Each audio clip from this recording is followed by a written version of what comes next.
Dans le langage courant, le terme goy ou goyim au pluriel désigne généralement les personnes non juives. Mais ce que l'on sait peut-être moins, c'est que dans la Torah, ce terme désigne aussi le peuple juif. Alors voici 5 preuves de la Torah que le terme goy n'est pas péjoratif. Dans Genèse 25, Rivka, la femme d'Yitzhak, est enceinte de jumeaux, Yaakov et Esav. Yaakov, Jacob, c'est Israël. Rivka alla consulter l'Éternel. L'Éternel lui dit: 2 nations sont dans ton sein, et 2 peuples sortiront de tes entrailles. 2 goyim sont dans ton sein. Nous voyons que le mot goy n'est pas du tout un terme péjoratif, il signifie littéralement nation. Il est même employé ici pour désigner Israël. Un peu plus tôt dans l'histoire, l'Éternel promet également à Abraham qu'il deviendra une grande nation, un grand goy.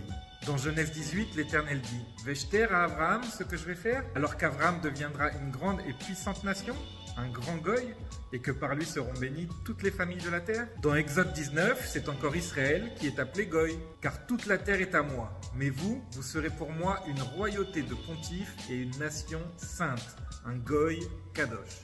Dans Exode 33, Moshe dit à l'Éternel: Songe aussi que c'est ton peuple, cette nation, ce goy, en parlant ici encore d'Israël.